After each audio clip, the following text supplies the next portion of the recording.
Celaan dari orang buruk sebetulnya bukan celaan, tapi pengakuan yang Allah berikan dititipkan di lisan orang itu untuk menetapkan bahwa Anda berubah jadi baik.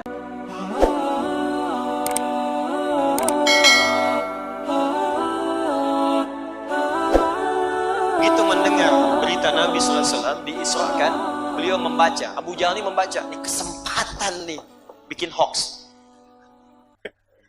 Di Abu yang sekarang telat ya, yang dulu udah banyak. Dulu udah banyak. Kesempatan nih.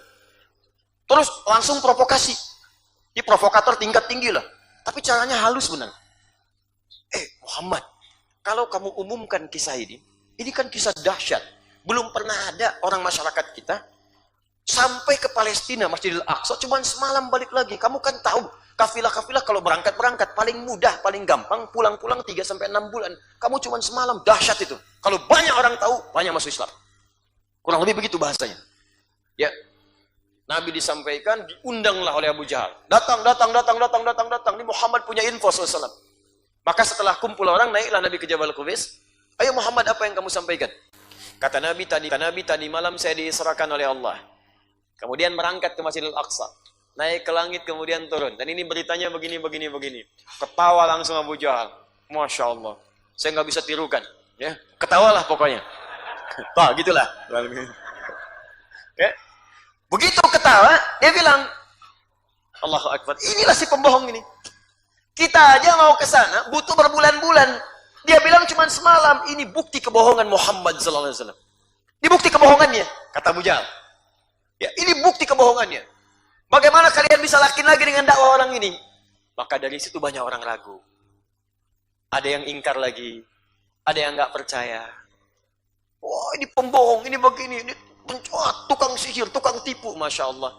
Jadi kalau ustadz disebut bid'ah, biasa aja, Nabi aja disebut tukang tipu. Tuh.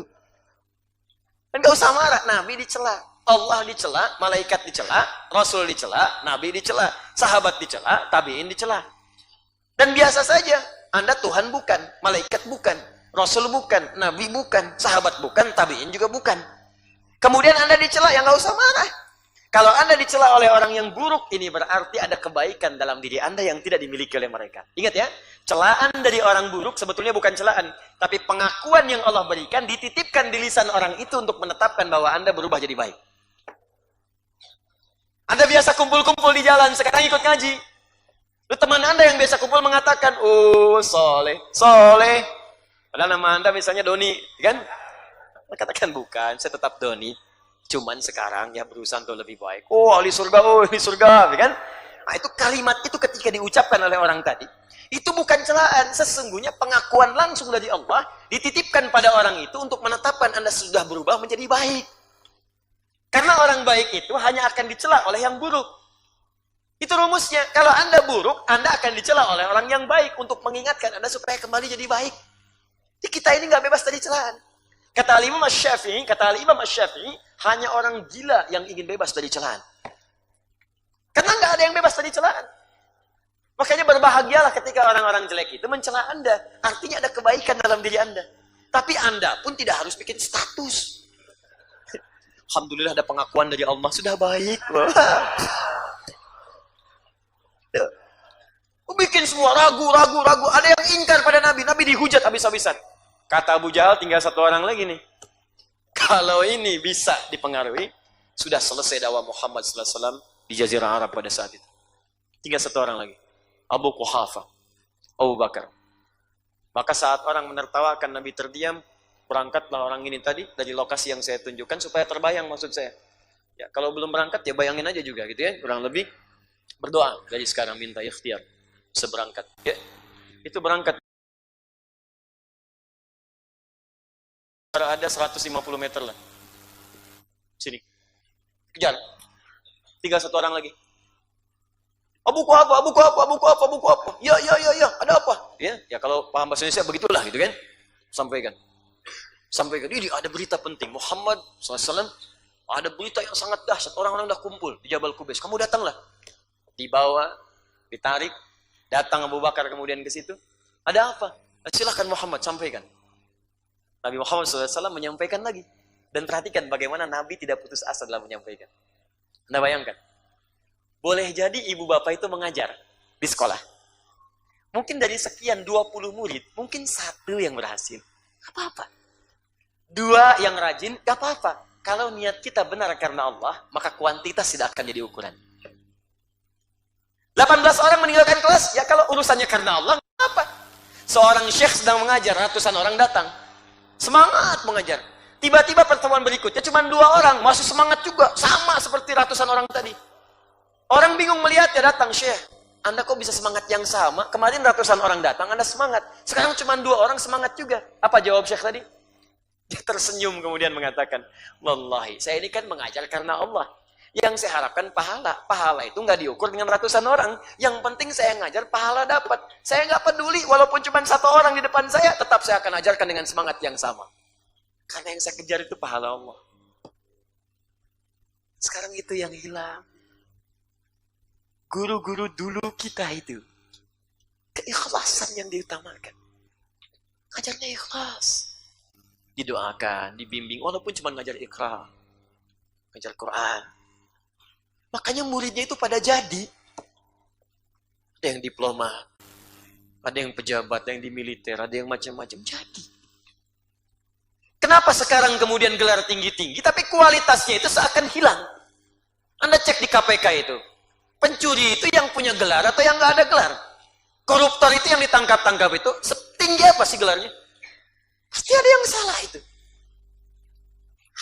Ada yang hilang di pendidikan ini. Ada yang dikejar yang bukan kualitasnya. Ada materi yang perlu dibanggakan. Ada ijazah dengan kualitas yang tidak membanggakan. Ada nilai-nilai yang hilang kekinian. Pantas kemudian kerusuhan menjadi banyak. Tawuran di mana-mana. Narkoba menyebar luas. Akidah akhlak sekarang berkurang. Bahkan pelajarannya hampir hilang. Berapa banyak kita, Anda perhatikan aja. Kurikulum saja anak-anak belajar. Itu anak-anak TK bisa berangkat pagi, pulang sore. Orang dulu saja paling cuma sejam 2 jam selesai pulang. Sekarang jadi semua. Dan malamnya masih ngaji. Bekasi itu terkenal lah. Terkenal Bekasi itu. Pagi pergi ke sawah, malam pergi ke masjid. Dan jadi. Sekarang berapa banyak masjid yang diisi? Berapa banyak amal yang dilakukan? Ada yang kurang. Nabi memberikan prinsip. Nabi sampaikan lagi. Yang tadi ingkar semua, ada yang ragu, ada yang ingkar. 1 orang datang, 1 orang baru. Nabi sampaikan dengan bahasa yang sama, dengan semangat yang sama. Boleh jadi dari 1 orang ini mungkin akan memberikan dampak kepada orang yang lebih luas. Mungkin 1 murid Anda yang perhatian pada Anda. Ketika Anda ikhlas kemudian mendidiknya, boleh jadi 1 orang itu yang akan memberikan tambahan murid-murid Anda dengan keberkahan ilmu yang telah Anda berikan. Mungkin dia jadi pimpinan, mungkin dia jadi orang kaya dan keberkah dengan kekayaannya. Mungkin dia jadi pengajar lagi, punya murid lagi, 1 orang itu. Makanya ketika ada orang belajar, Quran membagi 3 bagian. Quran surah 9 ayat 122. Ya, wa ma kana al-mu'minuna liyanfiru kaffah. Falaula nafara min kulli firqatin minhum. Ya, nafar jadi firqah. Ta'ifatun. Jadi ada nafar, ada ta'ifah, ada firqah. Nafar jumlah banyak. 100, 200. Sekarang ada 5.000, 6.000, 7.000, 10.000 yang hadir. Kemudian jadi firqah. Dari yang 10.000 itu, kata Quran, mungkin yang perhatian, yang fokus, boleh jadi setengahnya. Sebagian yang sambil dagang, sebagian yang sambil ngebaso, sebagian yang sambil makan macam-macam dan sebagainya. Gak apa-apa, bagus, alhamdulillah. Semua variasi dan fokus, belajar. Tapi mungkin di antara yang datang itu yang mencatat sekian orang, yang melihat dengan fokus sekian orang, ya, yang mendokumentasikan sekian orang. Nanti insya Allah bulan depan saya ada rezeki, saya bikin lagi tuh buku catatan. Sehingga siapa yang datang ke sini, kita bagi tuh bukunya. Supaya mencatat, ya, membiasakan dan mengamalkan. Insya Allah doakan ya. Baik, fokus. Nah, dari semua yang fokus ini, mungkin yang mengamalkan, yang berhasil, kata Allah, ta'ifah, segelintir. Makanya ranking 1 itu di sekolah selalu 1. Silahkan cek. Gak ada ranking 1, 10 orang. Gak ada. Ranking 1 itu pasti 1. Jadi kalau ibu bapak mendapati di sekolah, yang berhasil sekian, yang nilainya bagus, itu biasa saja. Tapi jangan cap juga, ingat, jangan dicap orang-orang yang kurang, yang terlambat sebagai anak bodoh. Belum tentu, Bu, Pak. Kenapa? Karena nanti kisah Abu Bakar akan menginspirasi. Boleh jadi dengan persaksian Abu Bakar yang tadinya ragu, jadi naik lagi yakin semua. Boleh jadi dengan satu orang ini yang kita didik, yang kelihatan kurang-kurang itu justru mereka yang berkembang kemudian. Karena belajar dari yang tadi.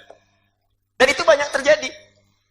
Orang yang tiba-tiba prestasinya di belakang, rankingnya dari 30, ranking ke 29. Ya, ada yang ranking 28, 25. Tiba-tiba di kampusnya juara nomor 1, IPK 4. Tiba-tiba jadi pengusaha sukses. Tiba-tiba jadi macam-macam, itu bisa terjadi. Makanya ketika Abu Bakar datang, kata Abu Jahal, cerita lagi Muhammad. Nabi sampaikan dengan semangat yang sama, dengan keterangan yang serupa. Saya tadi malam diisrakan oleh Allah, berangkat ke Palestina, sholat kemudian di Baitul Maqdis, naik ke langit, balik lagi. Semua diam menunggu kesaksian Abu Bakar. Karena ini, di antara orang yang sangat dihormati, disegani, dan sangat dekat dengan Nabi. Ini sangat disegani. Bahkan Bilal pun dibebaskan oleh beliau dengan izin Allah. Saya beli aja Bilal, daripada disiksa saya beli. Bebaskan langsung dari budak, merdeka. Sangat dihormati. Dan tidak ada orang berkenan untuk berbuat kasar di depan Abu Bakar. Makanya semua diam mendengar persaksiannya. Apa jawabannya? Abu Jahal udah senyum-senyum aja nih. Saya tunggu nih. Tuh, kayak gitu.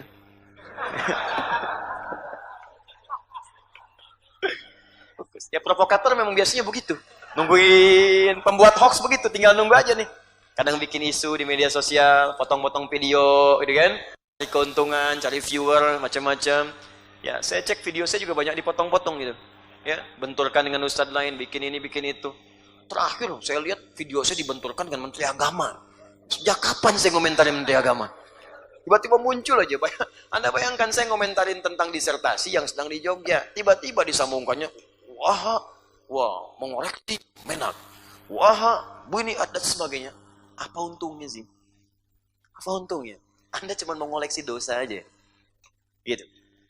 Kalau memang ada orang keliru, ya diluruskan. Kalau ada orang salah, tidak paham ilmu, orang tak paham ilmu, berpendapat, ya dimaklumi aja karena nggak paham.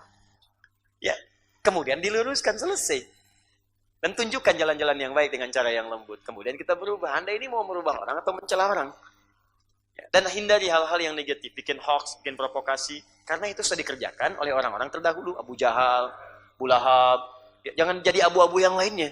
Ya udah, itu aja cukup abu yang dulu. Ya, kalau mau seperti Abu Bakar. Maka ketika dikisahkan apa jawaban Abu Bakar? Perhatikan kalimatnya. Kalaulah saat ini, tegas, mantap, mengalir di hatinya. Kalaulah saat ini, dikatakan ada musuh yang akan menyerang kita di belakang bukit ini, Jabal Kumis. Kalaulah saat ini dikatakan pada kita oleh Muhammad sallallahu alaihi wasallam, ada musuh di belakang bukit ini yang akan menyerang kita saat ini, dan itu tidak terbukti, tetap saya akan percaya kepada Muhammad. Kalaulah saat ini, laukana, berarti kalau itu tidak terjadi. Dan beliau yakin, ingin menunjukkan pada orang Arab. Orang Arab itu bahasa uslubnya tinggi, gaya bahasanya tinggi. Ya, jadi harus pakai tinggi lagi. Ya, nyaris itu sama dengan tidak. Ingat ya, nyaris hampir sama dengan tidak. Liverpool musim lalu hampir juara Liga Inggris, tidak juara. Jelas ya, sama dengan tidak. Nomor 2, mungkin sekarang ya insya Allah. Ya. Kalau juara. Tapi saya bukan fans, ya klub tertentu, tidak. Saya hanya melihat, mengamati dan sebagainya untuk bahan dakwah. Itu aja. Jadi saya bukan fans tertentu. Saya pergi ke Inggris, ke Liverpool, foto di situ. Oh, Ustaz Adi, you are never walk alone. Ramai ya. Akhirnya ya sudahlah. Pendukung MU protes. Ya sudah, saya ke Old Trafford sana. Saya datang ke Old Trafford, saya sandingkan kaosnya dua-duanya. Nih, Old Trafford, MU dan Liverpool. Ya, akhirnya pendukung MU senang semuanya. Alhamdulillah, ternyata Ustaz Adi MU juga kan. Sudahlah, beda itu boleh, tapi jangan menghalangi kita untuk bersahabat dan minum teh bersama. Ya, terapkan ke sini. Ya, Viking dengan The Jack bersahabat. Ya, boleh beda-beda lah, silakan. Yang satu oranye, satu biru gitu kan. Ya, harus sama-sama. Kalau ke Bandung nggak apa-apa. Persib anu aing, eleh deui nggak apa-apa. Isuk menang, ya nggak ada masalah. Ya, Persija juga demikian. Ketika bertemu salaman, senang, itu enak. Nonton bareng-bareng, bubar bareng-bareng, enak kan? Selesai. Apalagi kalau waktu sholat, berhenti dulu sih, sholat yuk, ayo. Wah, itu top lah pokoknya. Itu jadi rel masjid insya Allah. Kata Abu Bakar, kalaulah, maksudnya nggak terjadi. Ini pujian, madah pada Nabi. Maksudnya apa? Maksudnya, beliau ingin sampaikan dengan bahasa halus, Muhammad itu, SAW, punya sifat al-amin. Nggak mungkin berdusta. Walaupun Nabi Muhammad mengatakan di belakangnya ada musuh, ya bahasanya kalaulah, nggak akan terjadilah begitu.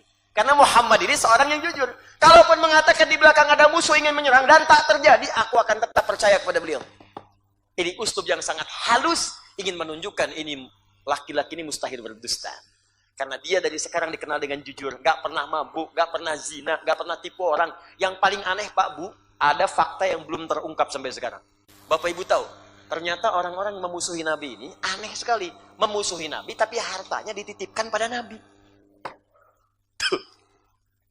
Muhammad nitip ya, nitip. Muhammad nitip emasnya, Muhammad nitip kambingnya, nitip ke Nabi. Begitu Nabi mau hijrah diambilin lagi. Dia aneh. Musuh tapi nitip.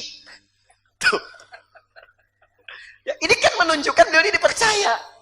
Mabuk gak pernah, terpercaya iya, diakui oleh semua.